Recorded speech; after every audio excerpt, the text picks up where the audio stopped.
Hello guys, myself Chand Singh, BSc Medical student at Baba Farid College Deon.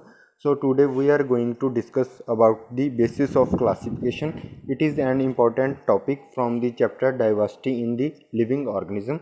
So let's start with the introduction. So guys, as we all know, in the universe, Earth is only planet where the life really exists. You know why? Because presence of sufficient oxygen, presence of sufficient water, and the other thing that matter to make a life. सो हमारी पृथ्वी है, उस पे ही जो life है उसकी possibility है due to its environment and हमारी पृथ्वी का एनवायरनमेंट इतना ज़्यादा अनुकूल है कि इसमें बहुत ज़्यादा काउंटिंग में जो ऑर्गेनिज्म है वो पाए जाते हैं। अभी तक साइंटिस्ट ने 10 मिलियन से ज़्यादा स्पीसीज जो ऑर्गेनिज्म की है वो फाइंड की है और ये भी माना जाता है कि 30 मिलियन से ज़्यादा जो स्पीसीज़ हैं उनको अभी तक क्लासीफाई नहीं किया गया है। सो गाइस, जैसे मैंने आपको बताया कि हमारी अर्थ पर बहुत ज़्यादा नंबर में ऑर्गेनिज्म पाए जाते हैं। सो हम ऐसे ही इनकी स्टडी नहीं कर सकते बिकॉज़ इनकी जो काउंटिंग है, जो नंबरिंग है, बहुत ज़्यादा है। सो हम क्या करते हैं, इनकी स्टडी करने के लिए हम इनको ग्रुप्स में बांटते हैं on the basis of their similarity or on the basis other things that matter that we are going to study in next PPT.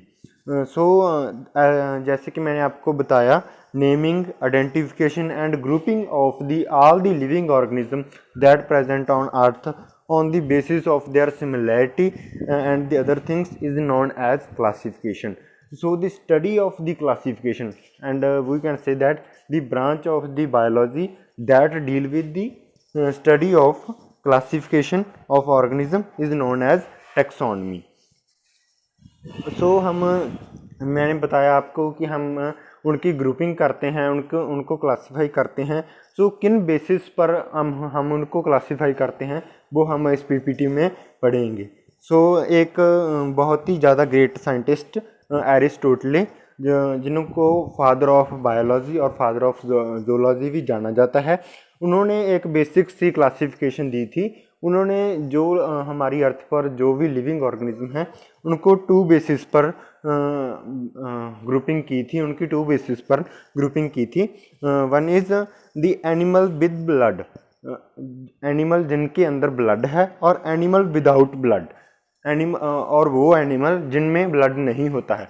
सो इन्होंने टू ग्रुप्स में ऑल द लिविंग ऑर्गेनिज्म को डिवाइड किया था। So इन्होंने एक another classification दी थी on the basis of the animal that live on the water और the animal that live on the land, जो एक ऑर्गेनिज्म जो पानी में रहते हैं और एक ऑर्गेनिज्म जो लैंड पर रहते हैं, उनके बेसिस पर इन्होंने ऑल द लिविंग ऑर्गेनिज्म को 2 ग्रुप्स में बांटा था।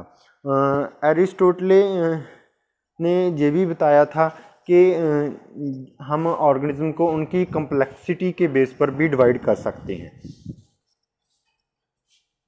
सो कार्लस लिनियस, जिनको फादर ऑफ टैक्सोनॉमी जाना जाता है, अ ग्रेट साइंटिस्ट थे।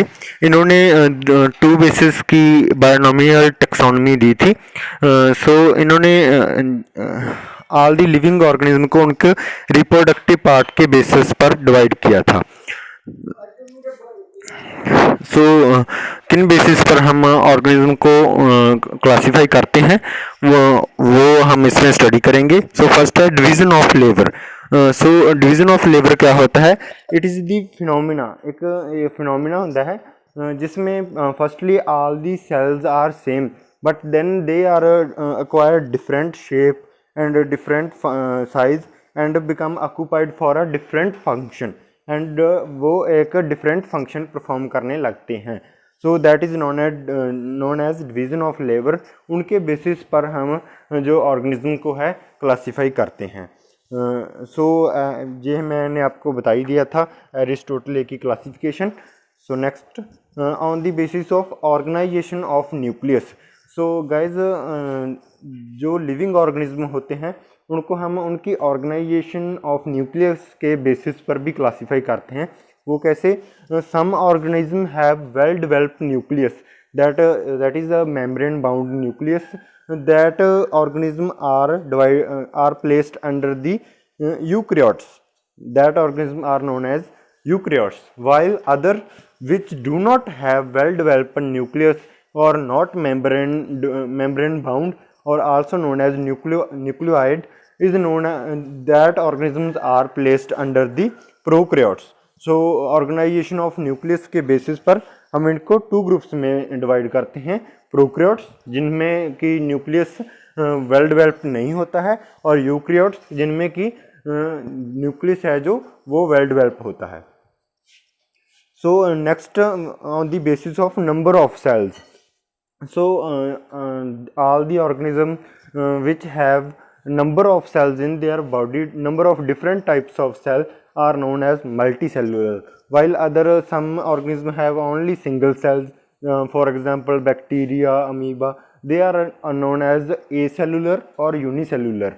Or the organism which have only one type of cells are known as unicellular. Unicellular organism की example है अमीबा, बैक्टीरिया और मल्टी सेलुलर ऑर्गेनिज्म जैसे कि हम हैं humans. We have number of types of cell as in our kidney there is a podocytes, in our liver there is a hepatocytes. So number of cell के basis पर हम two groups में divide करते हैं. Firstly the organism which have single cell are known as unicellular or the organism which have different types of cells are known as multicellular organism. So on the basis of mode of nutrition हम all the living organism को two groups में divide करते हैं.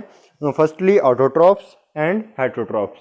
Autotrophs organism वो होते हैं जो अपना food खुद प्रिपेयर करते हैं और synthesise their own food by using of by photosynthesis process using sunlight and carbon dioxide as known as for example plants or cyanobacteria, because they synthesize their own food.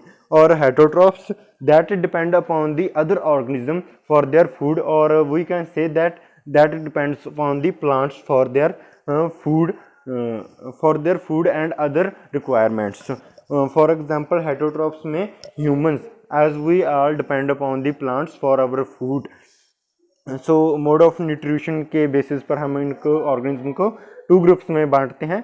Autotrophs जो खुद prepare करते हैं अपना food और heterotrophs जो other organism पर depend होते हैं. सो लेवल ऑफ ऑर्गेनाइजेशन के बेसिस पर भी हम ऑर्गेनिज्म को क्लासीफाई करते हैं. वो कैसे? Some organism have only one cell और atom level of organisation. We can say that they have only one cell or other in which more than one cell or atoms meet with each other and form a molecule. So they have molecule level of organization. For other as Aristotle says that there is a we can classify organism on their basis of complexity. So atom से लेकर organism तक जो इनकी complexity है वो लगातार बढ़ती जाएगी. जैसे कि एटम है इसमें वन सेल होंगे और मॉलिक्यूल है इसमें एक से ज़्यादा सेल्स जो मिलकर एक मॉलिक्यूल बनाएंगे और मॉलिक्यूल मिलके क्या बनाएंगे? ऑर्गेनेलीज बनाएंगे, सेल्स बनाएंगे, सेल्स आगे टिश्यूज़ बनाएंगे, टिश्यूज़ से क्या बनेंगे? ऑर्गन बनेंगे और at the end organ system से ऑर्गेनिज्म बन जाएंगे. सो इनमें हायर कम्प्लेक्सिटी होगी, ऑर्गेनिज्म में ऑर्गन सिस्टम प्रेजेंट होगा. For example humans are the well developed organisms because they have well developed organ system. So at the end classification and evolution. So guys जैसे कि मैंने आपको बताया कि हम सिमिलर टाइप्स ऑफ के ऑर्गेनिज्म को एक ग्रुप में प्लेस करते हैं व्हेन